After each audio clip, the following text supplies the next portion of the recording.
So, business management could mean a lot to really any person. It, by definition, relates to the structure within an organization that is built on a framework of humans and resources which these people have been able to use to create whatever product or service the business is offering. In the case of Salesforce, it's a software system.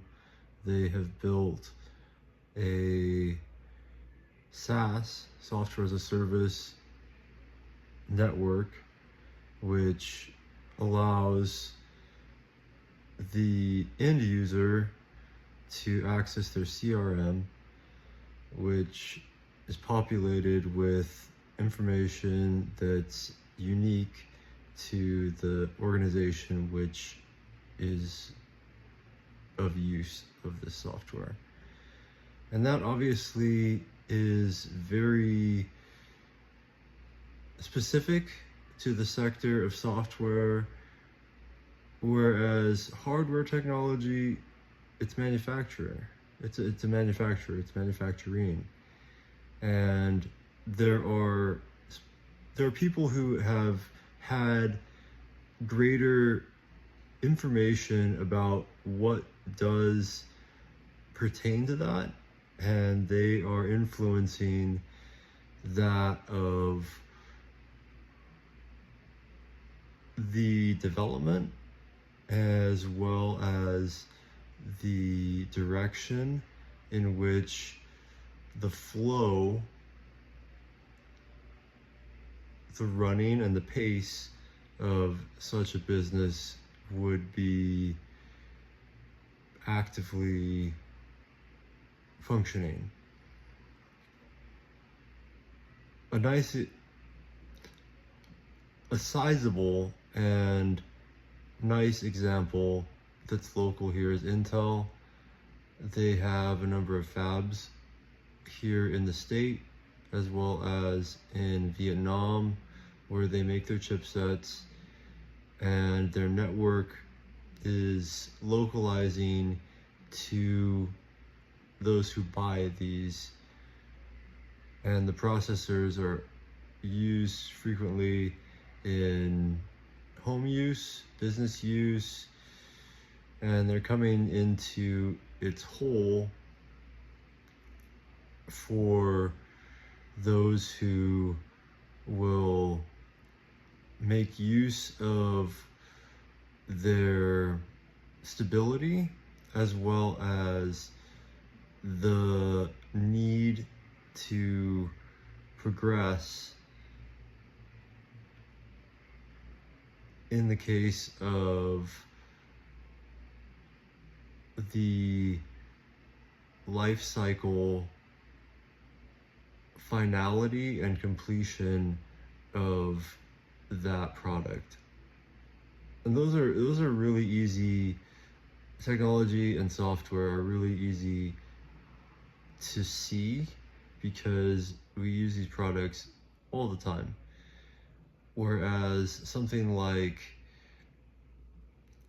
a consumer good that is not particularly well known. I remember when I was in Frankfurt, Bayersdorf is a major manufacturing firm that makes skincare. And for a person who doesn't really have much use for that, they are looking at that and they say, okay, I don't have acne, I have no problem with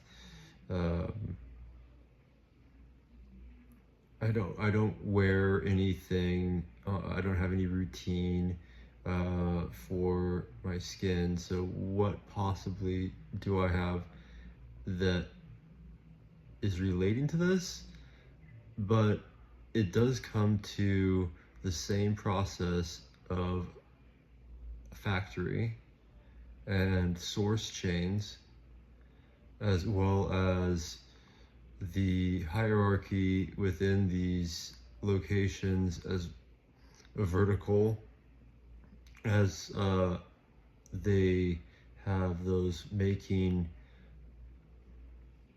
as well as who have researched these products, then the sales will be larger, certainly, for a team that functions within a consumer goods firm as compared to a technology firm. Because while this seems like a nuance, it does run true. A company that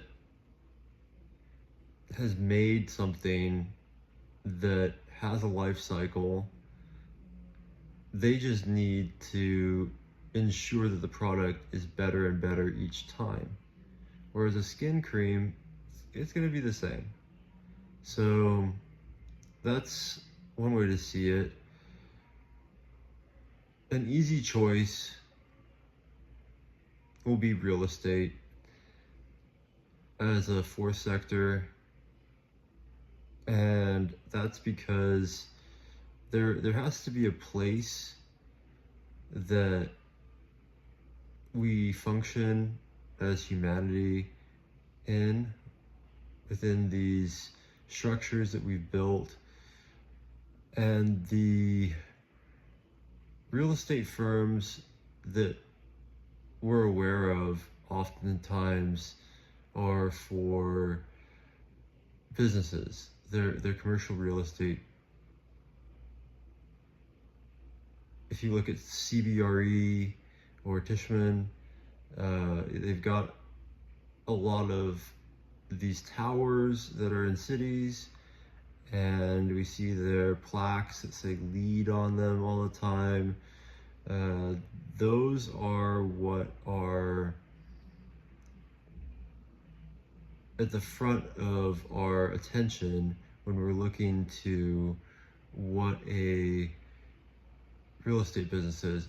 Whereas in Texas or in smaller, more rural communities, we have these bundles of homes which are within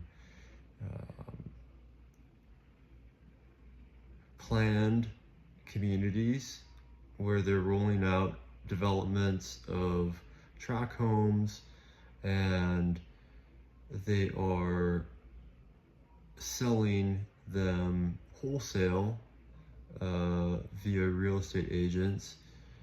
And then there are these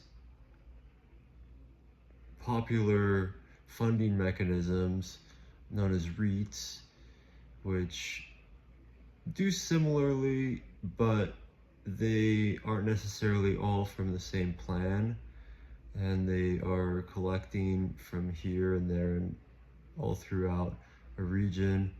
And it seems like a lot to look at, yet there is a particular necessity for real estate and a continuation of making these homes, as we do have in smaller communities, more suburban communities, problems with maintenance over time, and they're not really much in their wearability as a contrast to something that is seen in the city where it's brick and steel, and the finishes are a lot more permanent, and they are borrowing from each other as the walls are shared, so they're more efficient. The apartments and flat shares that they're offering within cities are far more efficient. So those are the nuances of that. A final sector will be media. It's primarily internet media at this time. Netflix is a great business, and it has been for some time. as now they are producing some of their content in localities that are very much in need of the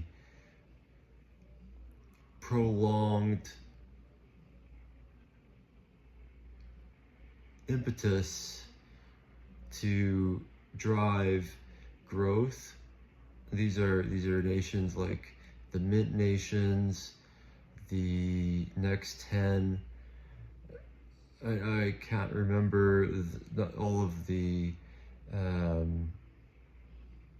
mentions in the last call, yet there are a number of films that they've made that are produced by Netflix. Before they are put out, they have a number of those who are well-known actors that now are in these other countries, and they go on in these small teams and they put out these films and they sell well. They are streaming at numbers that have driven the content necessity for these particular, I mean, there are losses, certainly, not heavy ones, but they're offset by the directors that are well known, the actors that are well known, and these foreign films that have been able to attract attention. Thus, these are sectors.